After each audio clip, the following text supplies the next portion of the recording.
I want to talk about trauma and adapting to the modern spiritual path. And I'm speaking about this as both as a teacher and a student, because of course I'm both simultaneously. My own path of being a spiritual seeker or being a student has definitely been so, I don't want to use the word corrupted, it's been so filtered by the relational trauma that I was carrying. And this is true for so many people on the modern spiritual path because so many of us are carrying relational trauma. I have no idea what it was like back in India 500 years ago, 1,000 years ago, 1,500 years ago, or in Southeast Asia, right? If we're looking at the yogic paths or the tantric paths, which is where they arose. I don't know what the population was like on a psychological, energetic, emotional, etc. level. I don't know what kind of trauma they had, but it's really important to remember and to recognize and to realize that a path for awakening and liberation ultimately needs to arise to meet where people are in the culture right now, what the culture is like. And one of the challenges that I see in the modern spiritual world is that we're drawing on these traditions that are 1,000, 1,500, thousands and thousands of years old in some cases, that arose in very different cultures, very different times, and with a very different population base that had humans that were showing up in a different way. You know, we now live in a society, just the last 10, 20 years, where the conditions of our society are fragmenting our ability to maintain attention. Like, it's incredible how much focus has been lost and the impact on our brains. Like, our brains are being rewired by social media, by smartphones, by the internet, right?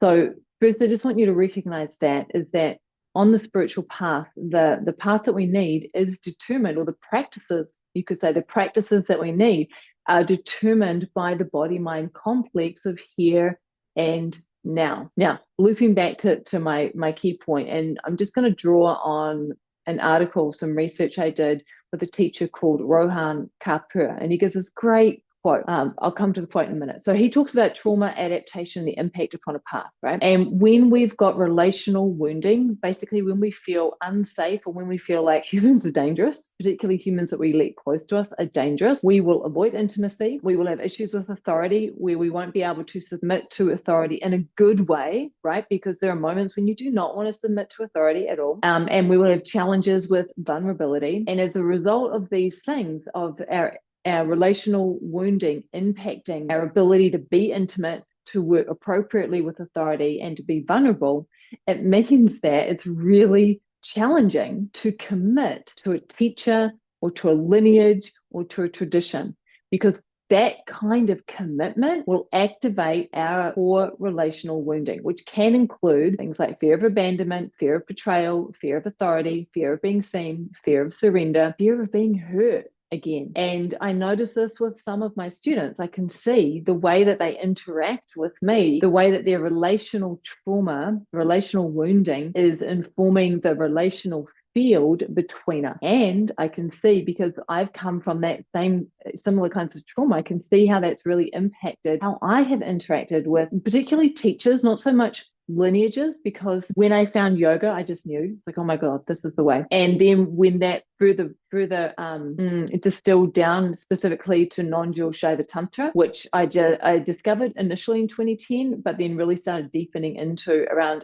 2015, 2018. My commitment to that particular path has been very strong. However, due to some of that relational wounding, the commitment to the path has been very individualized, in that to date, I have not worked in depth intimately with a teacher. And I remember so clearly on the teacher training I did with Shiva Ray back in 2010, I remember Shiva just opening and really embracing and connecting with me as a student, drawing me in, as a teacher. And I remember my response was suspicion, distrust, and withdrawal. And I wasn't aware enough at the time to recognize that what was arising was a trauma response. And so I did the training, but I did not fully step in and embrace all of what Shiva had to offer because of the suspicion, the mistrust, and what was the other thing? Withdrawal that came up in the relational field between me and this incredible teacher. Now, I've received so much from Shiva, and I worked with her again in 2015. That was amazing. But just wanted to share that moment so you get a sense. Like that you could say was one of those fork in the road moments where if I had not had that relational trauma and I had responded in a different way, if I had been able to open and receive and relax into what was being offered, my journey as both a student and a teacher would have been very different. So here's a quote from Rohan Kapra on the jumping between systems keep students who have unresolved relational trauma safe. They remain in control. I'll come back to that. Mixing modalities creates the illusion of openness while actually functioning as a defense system against real vulnerability and real transformation. And this is where a lot of people are stuck on the spiritual path. Right? Because when you've experienced, when you've grown up in a home situation that feels unsafe, one of the adaptive strategies is therefore you will control what you can to keep yourself safe as a child, and you're likely to come out of that situation with that control mechanism strongly in place. And I know that this is the case for me. Like I was absolutely a control freak and didn't realize it until I was in my 30s. And so jumping between systems and or between teachers, it's a way of staying safe. It's a way of feeling like you're in control. And like he says, mixing modalities creates the illusion of openness. You look like you're open. You look like you're doing the thing. You look like you're receiving it all, but it's actually a very subtle defense mechanism against the real vulnerability of being intimate with a teacher and the real transformation that comes when you align view teachings with practices with the fruit. And a view teaching is the view of reality, the philosophy, the embodied philosophy that a tradition takes, right? And then the practices of that lineage, of that path, and then the fruit is of that path as well. So these three things have to align. And so often on the spiritual path, this again is one of the major obstacles for people, is that they are unaware of the necessity or the function of view teachings. So they don't even know what view teachings they're operating under. They're doing a bunch of practices that are all over the show that come from different traditions that may not be appropriate or necessary or addressing what is going on with their body-mind complex. And they're confused about the fruit, about what they're actually aiming for, about what the point of this is. Let me just take a moment to feel into what I want to say here. Yeah. What I would suggest is get real honest and reflect on your journey on the spiritual path. Christopher Wallace, he's so clear. He's an incredibly clear scholar practitioner within the non-dual Shiva Tantra tradition. And he's amazing.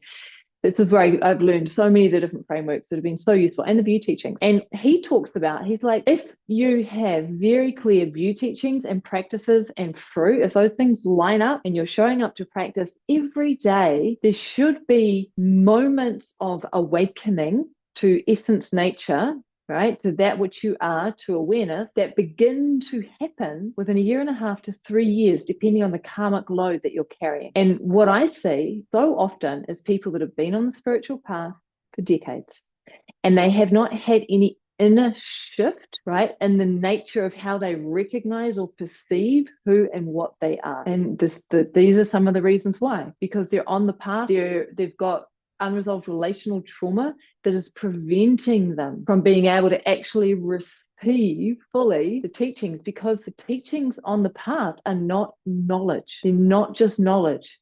It is it's an embodied transmission of the fruit, right? The teachers in the lineage have realized the fruit of the path and therefore are teaching from that place.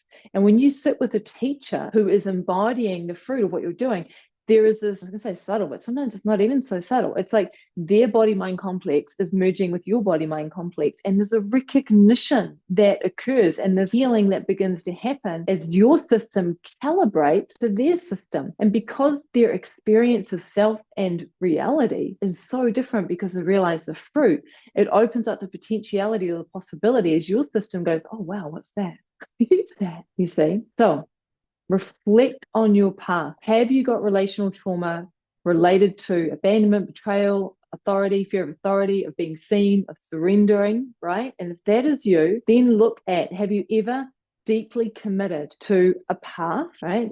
In my case, non-dual Shiva Tantra, which I'd say, yes, I have, to a practice, to the practices that support that path. In my case, Uchata practice, well, asana, like I've done asana for decades, but also Uchata practice was a real commitment to a teacher. And that's the one that is starting to come through for me, but hasn't fully landed as such, right? So when you reflect on that, when you get really honest, if you genuinely want to know yourself as essence, nature, as awareness, right?